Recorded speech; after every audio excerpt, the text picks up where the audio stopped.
teach. Thrive with High English.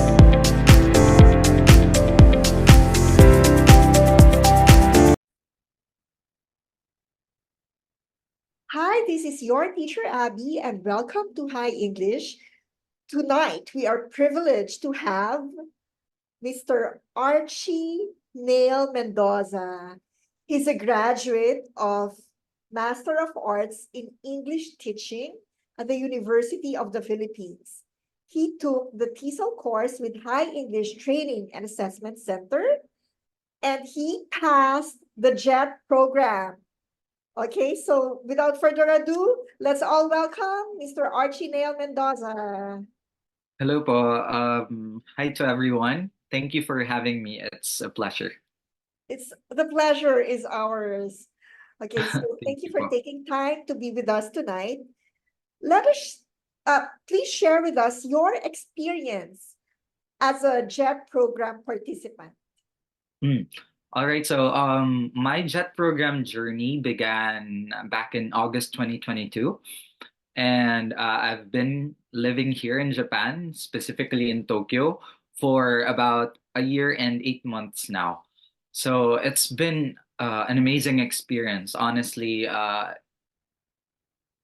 feel like in the span of like almost 2 years here in Japan, I've grown so much as an English teacher, especially with the experience I've had not only with the Japanese teachers of English, but most especially the Japanese students as well. And there were a lot of trainings that the embassy and of course the Tokyo Metropolitan Board of Education conducted in order for us to be better assistant language teachers and educators of English. So it was a really rewarding experience so far, and I think I've grown a lot, not only personally, but also professionally. Okay, so what was your main motivation for applying to the JET program?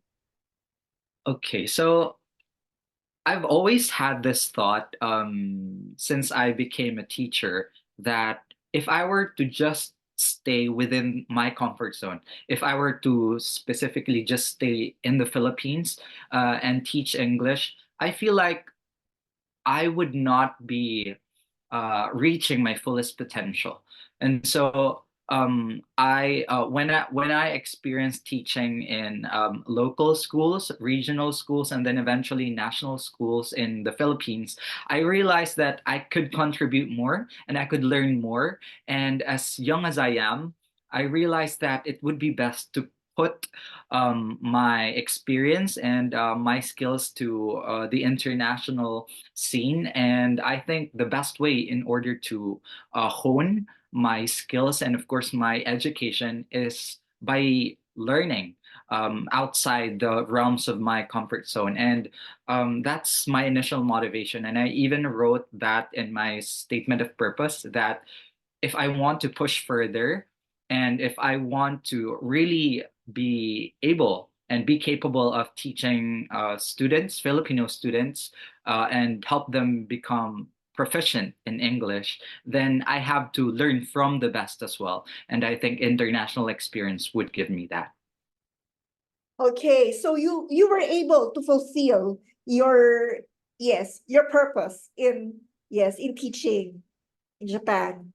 Yes, definitely. Um, actually, it's been a rewarding experience ever since I started my JET program journey. And I was not even expecting that I will be representing our batch, like the JET program batch 2022 participants. So it was the first time that we held um, a send-off dinner party with the ambassador of Japan in the Philippines. And so we met with them before we flew here to Japan. And I was asked to actually be a representative of our batch, and it was a really a rewarding experience because I was also able to give a speech in front of the ambassador, which was such a privilege. And of course, to simply be able to represent the Philippines here in Japan is already a great privilege. And of course, we are not only here as English teachers, we are also here as cultural ambassadors. And since I am also a cultural worker, I feel like I'm really living my dream and my purpose as a So, person. so money was not your motivation at all.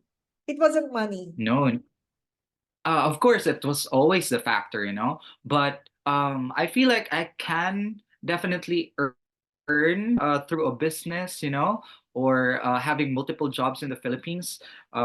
But if your motivation to go abroad is just the money, it would be really difficult for you to survive here because moving abroad also means creating a new life here, creating your new home. Because if not, you would always want to go back home, right? And without proper drive and without a clear purpose as to why you're moving abroad, it would be really difficult. And so money was not the sole purpose of why I came here.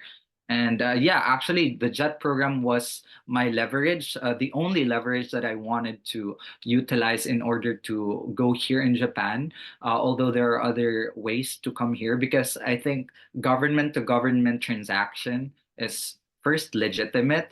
Second, we are very much secured, and third, quality, like the amount of support that we are receiving from the government, and of course the trainings and even the support that we get from both the Embassy of the Philippines and of course Japan here in Tokyo was top notch. So I couldn't have asked for any better opportunity. Okay. So what was your most memorable experience as a teacher in Japan? Wow. Okay, so probably the recent one because um I, I was privileged enough to be one of the selected teachers to demonstrate in front of the Japanese teachers of English here in Tokyo and other JET participants from around the world. So to be chosen to teach them and do a model teaching in front of other English speakers, right? Or they're technically the native speakers of English, and I'm actually teaching them how to teach their language, right? And of course, the other Japanese teachers of English were also there to observe me and my class. And it was also a surprise that, of course, there were other staffs of the Tokyo Metropolitan Board of Education. But one of the things that surprised me the most is there was someone from the Embassy of the United States of America who was there to actually give a critique on my model teaching, and I received only praises and recognition with how passionate Filipinos are when it comes to teaching, how creative we are. And they said that they really saw how much I prepared for model teaching and how my techniques were very much effective in order to deliver the quality English teaching that Japanese students deserve. And I think that's one of the best experiences I've had and something that I will forever be proud of doing because out of everyone, out of all the talents here in Tokyo, I mean, the competition was also very tight, right? Being part of the JET program. And I don't know why the Board of Education chose me, but to represent the Philippines and to represent my school and to showcase model teaching in front of uh, jets from around the world and of course the JTEs, it was the most memorable experience. Yeah, Okay, congratulations for representing the country. You make us proud in your own little way. Yeah. definitely. Thank you. Okay. So you were chosen. You were chosen to deliver the speech before the ambassador. You were chosen to be the model teacher. What do you think makes you makes you the best candidate for these things? What is it in you that the others do not have? Uh, um, Honestly, I don't know. Like honestly, I think the key thing that I always just do is because I'm a cultural worker, and so I was taught by my director to always live with this principle, standards of artistic excellence. And so in everything I do, even if no one is watching, even if I know that I'm not being evaluated, I make sure that I give my 100%. And I think my school, the Board of Education, saw that because actually I didn't know that they were scouting for model teachers. That's why they requested for a class observation in my class. And yeah, it was a surprise. Visit, and I didn't know that they were going to come, but I always just usually do the things that I do, you know. I love incorporating gamification in my classes, and they saw that, they enjoyed, and they invited me to do it. And also with the speech for the ambassador, actually the participants, all the JET participants had to choose um, who they want to represent our batch. And yeah, fortunately, I was chosen, and they said that it was because I helped all of them. I actually was the one who created our group chat in order to, of course, support the others who needed help with the requirements for us to, you know, get things sorted before we leave the Philippines. And yeah, because of that, they saw me as a leader and they thought that I was the best person to represent our batch. And I'm very much privileged for that opportunity. So I guess just giving your 100% at everything you do and not thinking or asking anything in return, for sure, there's always good karma that's going to come your way. And I never asked for all these opportunities, but they just came. And I'm very much humbled and, of course, privileged with with all the things that I'm receiving. Yes, as they say, the more you give, the more you receive. I agree. So that's Definitely. good karma for you. Do you think Yeah, that part of this is destiny? Do you I ever believe think that so. this is happening to you because this is your destiny? Precisely, I believe so. Honestly, just to also be vulnerable, right? My story wasn't always a success. The first time I actually, during the time I took the training with you, Miss Abby, um, it was back in 2021. And actually, back then, I was alternated. I was not part of the shortlist for the JET program 2021. So it was not until I reapplied in batch 2022 that I finally got shortlisted. And I think that was the perfect timing because if I came here in Japan back in 2021, the borders were still closed. They were not able to do a send off party. So nobody gave a speech. Okay. And I might have been placed elsewhere, you know, not in Tokyo. So I think for me to be here back in August 2022, for me to give that speech and for me to be in Tokyo and to also do that model teaching was all just in the perfect time. And yeah, I believe in destiny talaga. And I believe that if you wait patiently and at the same time just silently work and be progressive, you will definitely reap the fruits of your labor. Okay. So did you pray for this? Did you do some manifestation, which is very popular nowadays, you know, the visualization and everything. Did you do these things? Definitely, yes. So I actually remember posting on my Twitter, and I actually posted about this as well on my wall on Facebook, and I told myself, I said, I will be shortlisted as a JET 2022 participant. And yeah, when I came here back in August 2022, I posted about it. And yeah, a lot of people were, you know, goosebumped. Even my parents and my family were goosebumped as well because They didn't see it coming. They thought that I was just joking, that I was telling them I'm going to Japan, I'm going to work there eventually, and then yeah, it happened. And so I guess positivity, optimism, and manifestation really works because not only does it align um, your plans, but I think manifesting is aligning your thoughts, your actions, and eventually your life into that path that you really want to do. Okay, so that's a very interesting story, and it shows that manifesting and everything is true. So, next, um, tell us your life. What was it like inside while you're inside the classroom teaching the Japanese? How was it different from teaching Filipinos?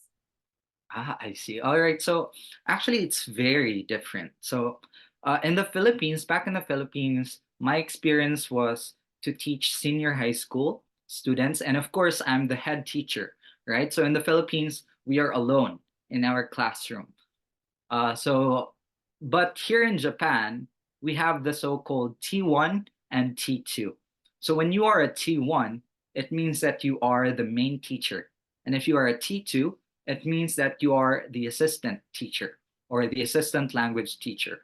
So basically, in the JET program, we are hired as assistant language teachers. Therefore, our task or our main task is to help the JTEs or Japanese teachers of English as they teach students English, basically, right? So my role was very different in the Philippines. Um, I had to prepare everything from the lessons, PowerPoint materials, assessment, everything, even the grades, right?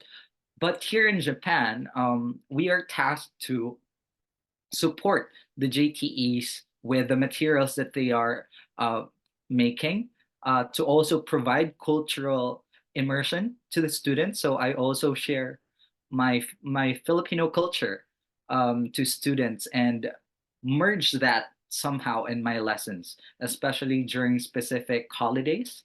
Yeah, so I do that. And actually, it was a big surprise to me as well because I thought that I was just going to be assisting, but apparently they trusted me enough.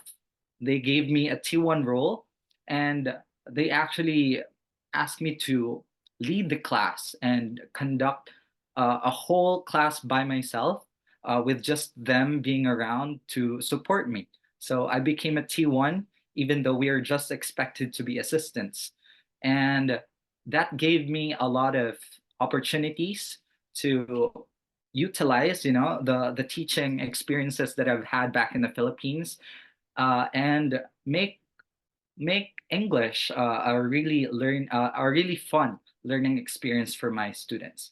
So basically, what I usually use as a technique in teaching is gamification. So I make sure that because I'm in charge of evaluations usually and formative assessments among students. So I make sure that when they're done reading specific passages, I incorporate ESL games that keeps them engaged and makes them look forward to see me every week. So each of the classes, they only get to see me once. So the rarity of it was exciting for them. And they even called it Archie time. And Archie time for them means fun time because we get to play games and at the same time learn. So they were motivated to learn English because they felt that it was okay to commit mistakes during my class because they know that it felt like they're just playing games, but at the same time, they're learning vocabulary, they're learning content from the lessons that they were forced to learn because of the academics.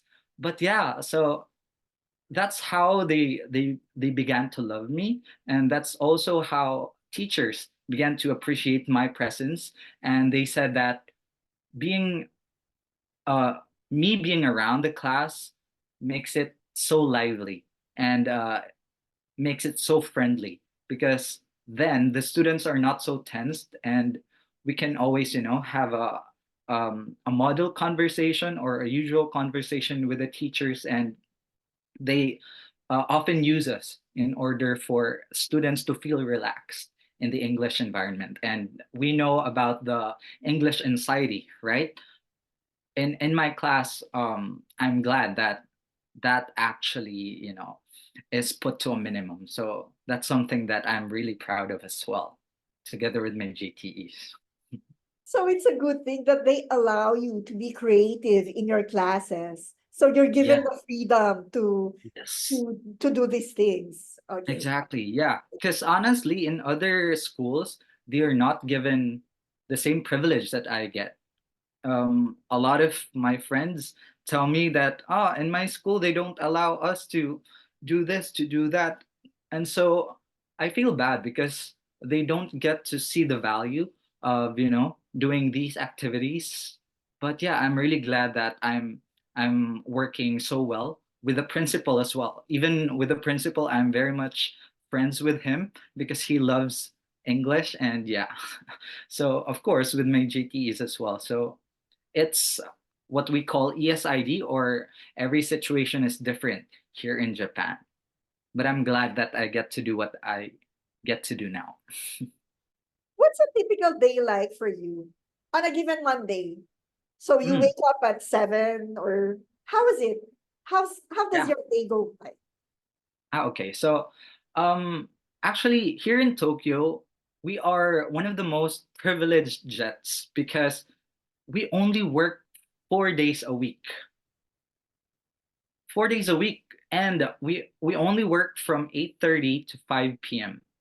And one of the good things about working here in Japan is after 5 p.m., the teachers are the ones who are telling us, please go home at exactly 5 p.m. When you're supposed to go home, please go home. Do not do extra hours. Because it's unpaid anyway. So I wake up at usually around 6 a.m. because I have my breakfast first, of course. And then after that, like I would commute at around 7:30. And then at 7, it only takes me actually around 15 minutes to arrive at my school. It's just 2 stations away.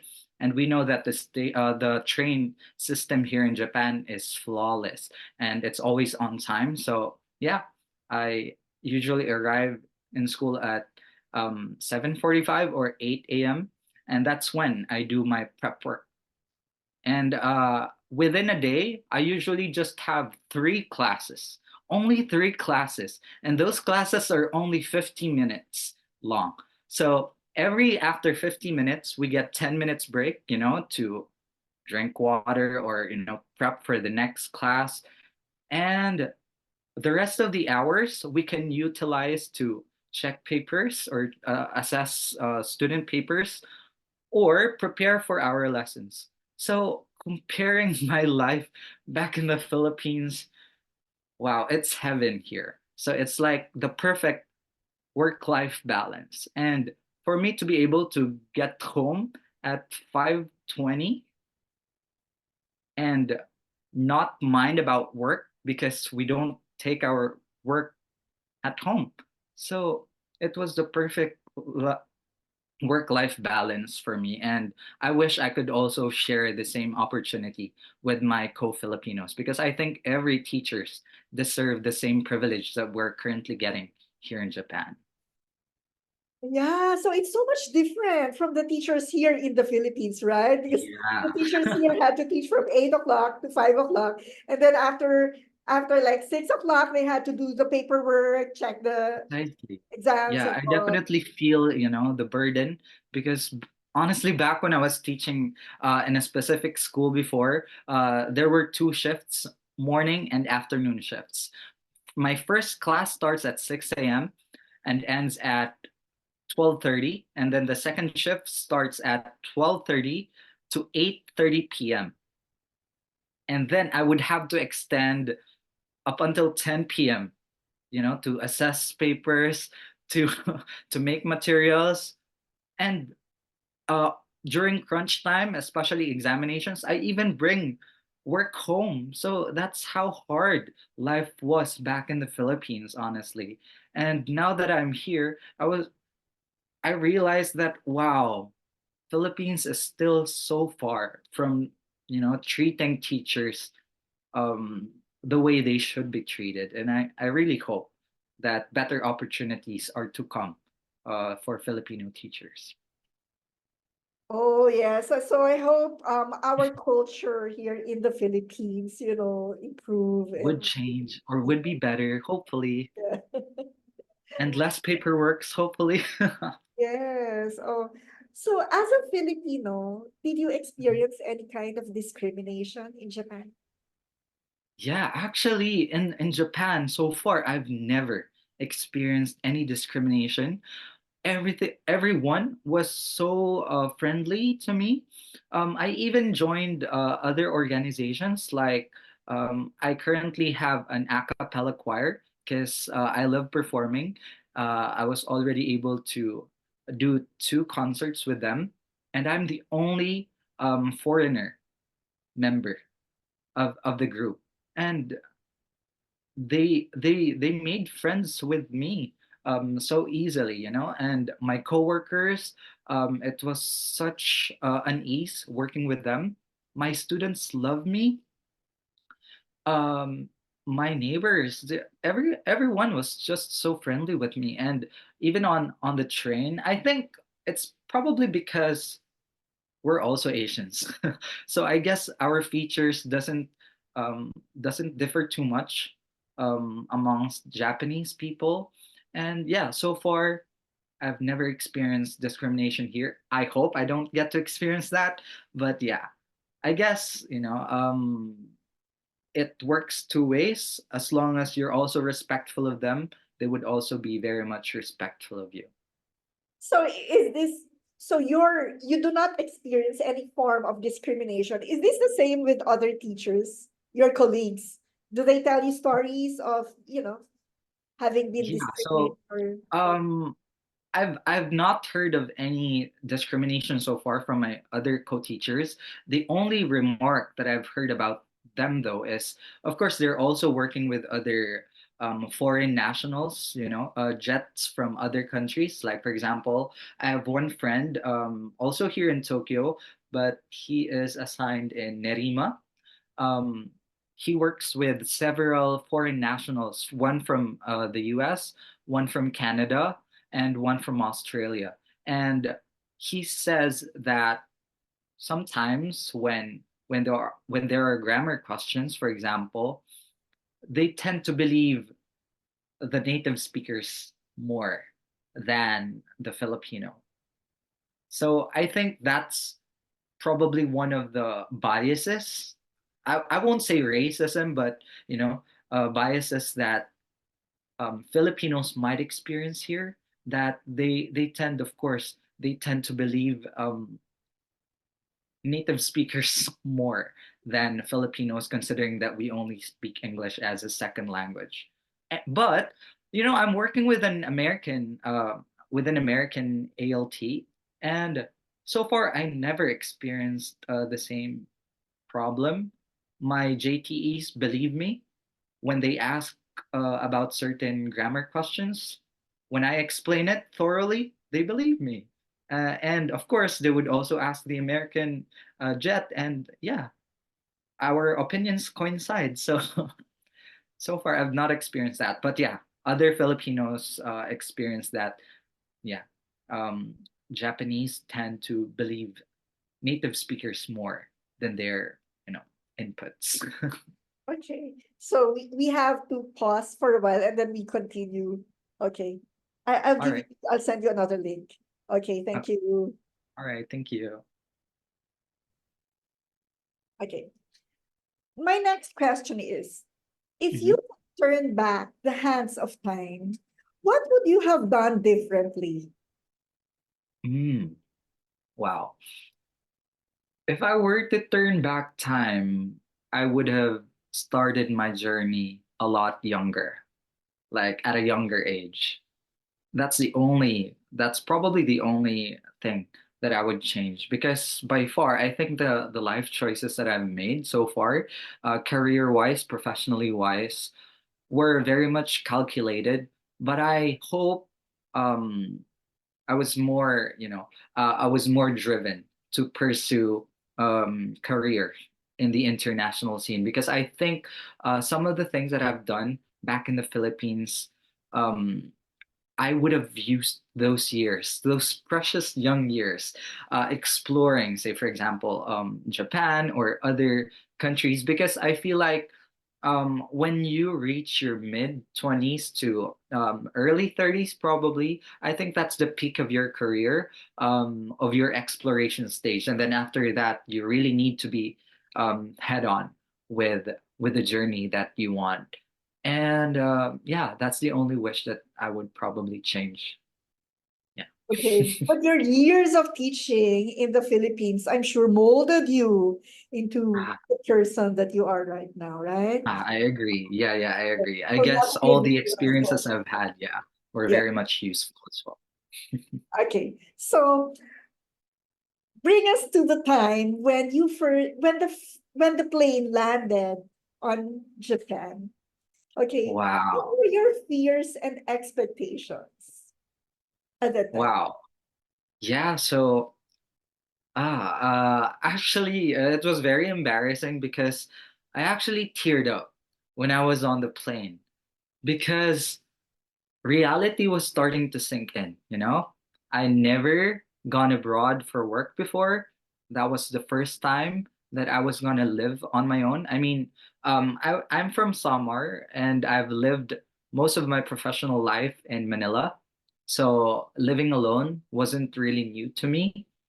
But the reality of living by myself in a foreign country is a whole lot different from just moving out of your house, right? So it was a different kind of leap. And I feel like I'm entering a world that I do not know, a language that I do not speak, right? And a culture that I'm not aware of.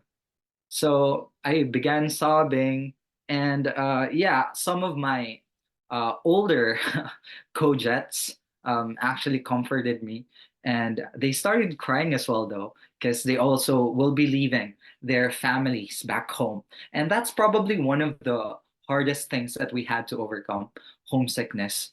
But yeah, upon landing, and when our training began, we actually trained at Keio Plaza hotel. It was a really beautiful hotel here in Tokyo.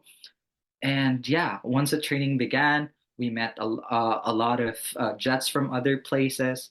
It was really overwhelming, but at the same time, you know, um, everything was uh, a roller coaster ride on that one day. We were exhausted. We were um, emotionally unstable because we're finally here at our, like, all the emotions are rushing in: sadness, happiness, overwhelming experiences, nostalgia, etc.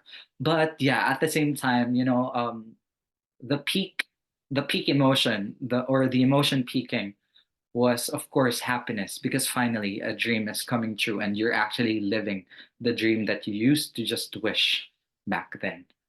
So yeah, it was really nostalgic, looking back, that it's already been like almost 2 years since that happened. But yeah, upon arriving in Japan, uh, it was all worth the wait, all worth the efforts that I squeezed into the JET program application. Okay, so back then you were filled with mixed emotions, Mixed happy emotions, yeah. and They're everything. overwhelming, yeah. Okay. And so you had expectations before you arrived. Were your expectations met? Oh yeah. So of course, I was expecting a lot. Like we, actually, my main expectation was that I won't be a main teacher. So I already made sure that it was clear to me that I'm not the main teacher, because we are assistant language teachers, right?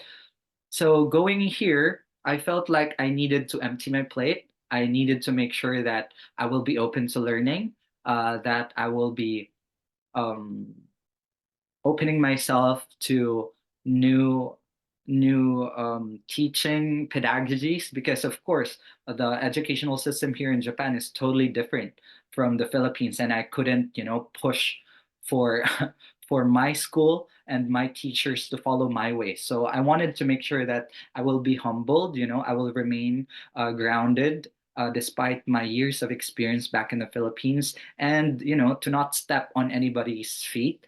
So that's one. Of course, the second one, my expectation, of course, as well, were this is Japan. I know nothing about the culture. Of course, I had to study a little bit of their culture and, of course, their language, but still, it was the most difficult thing I had to overcome, learning the language, which I'm still struggling until now. But yeah, those things, and that it wouldn't be easy making friends here because, of course, we don't speak the same language, right?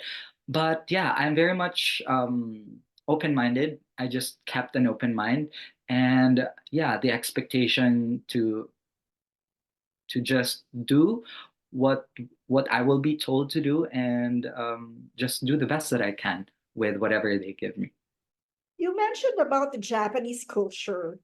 Mhm. What is it about the Japanese culture that you like the most? Mm, wow. A lot, actually.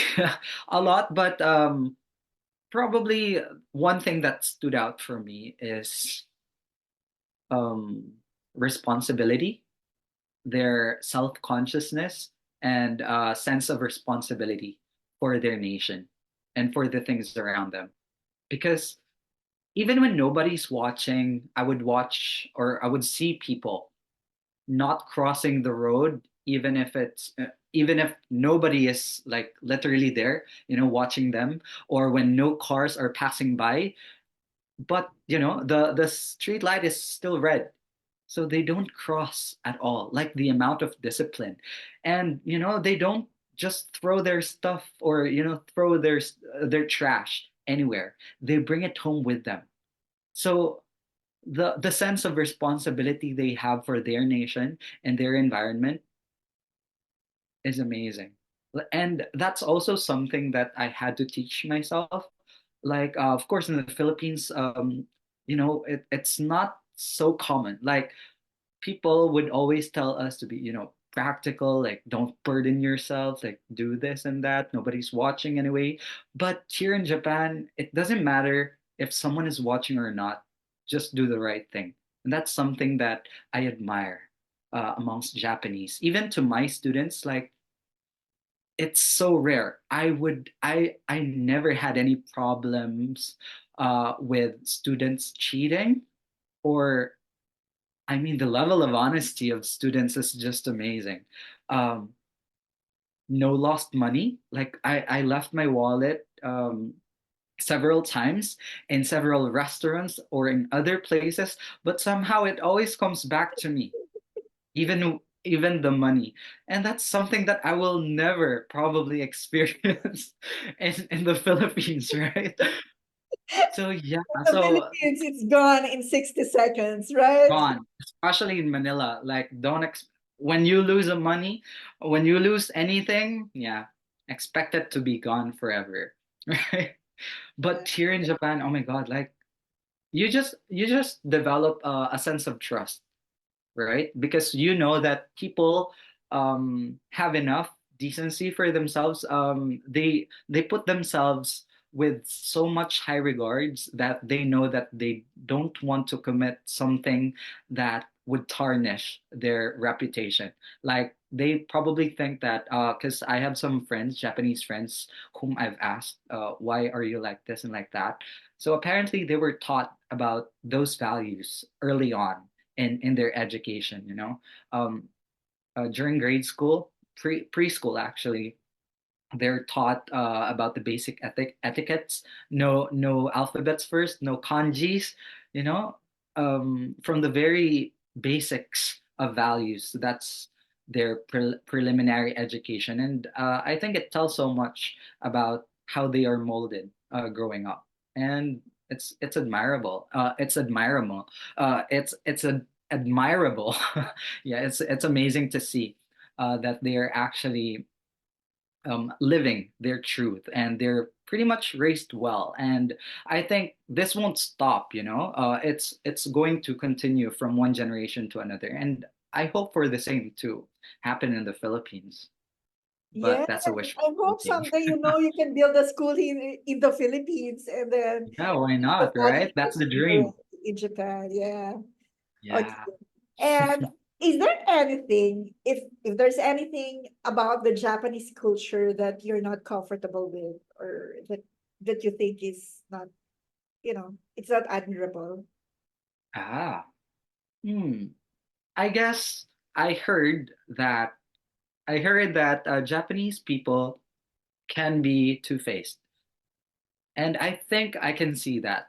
Like they have this certain cover Facade. that Yeah. yeah, like unlike Filipinos, like Filipinos are so transparent, right? Of course, at some point, we have to fake it, especially during professional events or professional interactions. But most of the time, we're very much transparent. But with Japanese people, it's very hard to decipher what they really feel or what they really think. It's even embedded in their language. Like when you say daijobu, it means it's okay. It's interpreted in a lot of ways. They can say daijobu, it's okay, means yes, but it could also mean daijobu, it's okay. No, I don't need it, right? And in that essence alone, you could already feel that sometimes it's not okay for them to say no directly. Their way of saying no has a lot of, um, has Subject a to lot of, interpretation, whatever they say. Yeah. exactly. Yeah. So they would make up excuses just so you wouldn't feel bad. But sometimes I just wish they would be more straightforward. So that's probably something that I think is not the best trait amongst Japanese, but I think it's still justifiable knowing that probably they were just raised to make sure that they live up to the norms of the society, and so they have to fake it. But yeah, the truth is they couldn't express their true emotions because of that. So I think being too civilized as well um, is not okay. Okay. Sometimes you need to know things directly, right? Not true. Like be real, right? Okay. So Mm. I think you're a very good teacher, as you said. Your Thank you. experience, your co-teachers like you, your students like you, the principal likes you. Okay. So I'm sure, have influenced your Japanese students somehow by being you. Okay. Mhm. What are the things that you think that you were able to impart to your students Mhm. that would, that would stay with them for the rest of their lives? Mhm. I think it would be confidence, really. Confidence um, to commit mistakes, confidence to stand up and speak up, and confidence to believe in themselves. Because a lot of Japanese people are introverted, right? And so they're very much shy, and they have the tendency to not believe in themselves. But for them to see me, to actually speak up, and for them to also see me do some mistakes and just laugh it off, and for them to to see me being so Genki in the classroom and not really minding whether or not I'm doing things perfectly, as long as I'm enjoying and loving the things that I do. I think I also were able to teach them how to be able to open up, to be real, and to also be confident, because I have a lot of students who are very much shy and couldn't speak up, even if they're really good. Like I have a lot of students who had really good education under British and American schools here in Japan and even abroad, but they just don't seem to believe in themselves enough.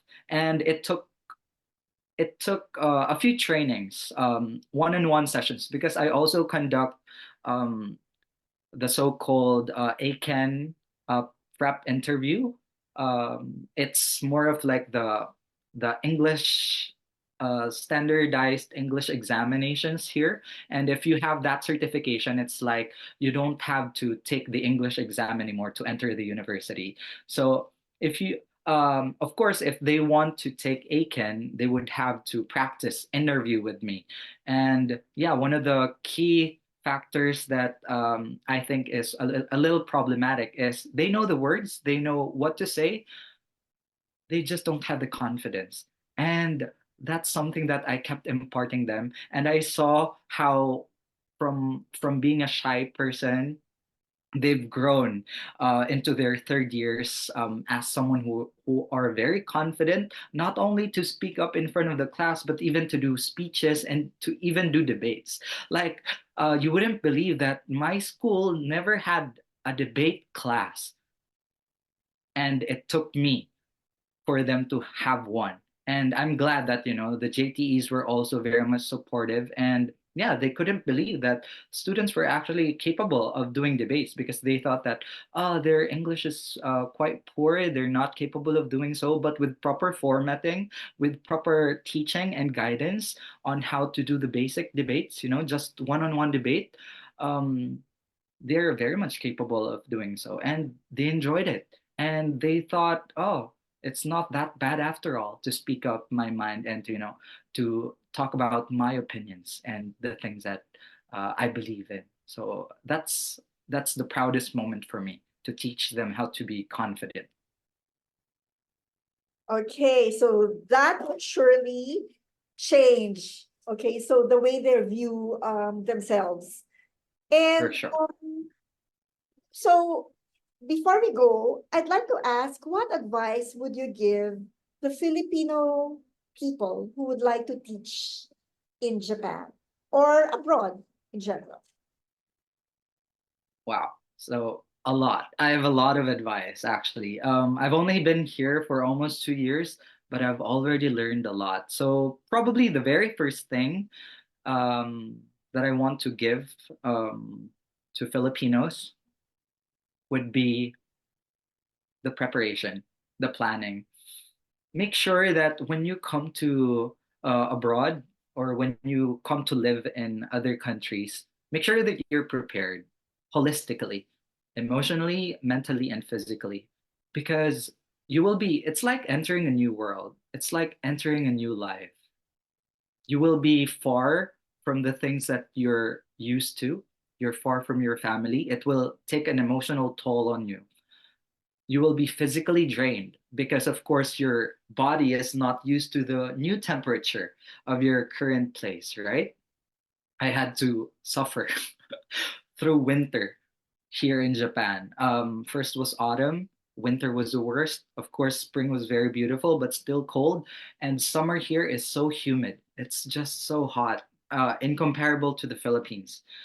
So, those are the things. And of course, be prepared financially as well, right? So going abroad is an investment as well. Like, you can't come here empty-handed because you might end up doing things that you shouldn't be doing, right? And it might be, it might do you worse than good. So it's better to be prepared in all aspects before coming here, and you really need to be certain about your purpose. Why do you want to go abroad? If your goal is to earn money, then make sure that you're actually going to earn money here and not be at a loss. Because I've seen other people come to abroad, expect that the salary would be enough, but coming home empty-handed with no savings. Why? Because they thought that, oh, if I were to transfer in other countries, their salary would be high, but they are not expecting that the cost of living would also be so expensive, right? So sometimes it's also not a practical choice. But if you were to go to a certain place where you already are pretty much settled, like, a strategic place where rent is not so high. The salary would be good. And, it's also, say, for example, if you want to get a permanent residency on that particular place, then you would be able to gauge what are the benefits that it will actually give you. If you just want to experience it, then you should still plan it out. So I guess the two main advice: come prepared and make sure to have a plan. So preparation and planning go together. Yeah, yeah, like clarity of purpose. I think it all boils down to your purpose. Like, what is your purpose? It will already answer how you will be prepared to achieve that purpose. And of course, planning what are the steps that you would like to do in order to achieve that purpose. And Oh, so far, it's like the guiding light for me, as to why I never felt lost. Because sometimes you would question yourself, why am I living here? Why am I so far from my family? Why am I continuing this journey? It will sometimes um, enter your thoughts. But eventually, if you have a clear purpose, you will never be redirected somewhere else. okay. So thank you very much for your words of wisdom. I'm sure all our viewers have learned a lot from you and from your experiences. Thank you very much for sharing them with us.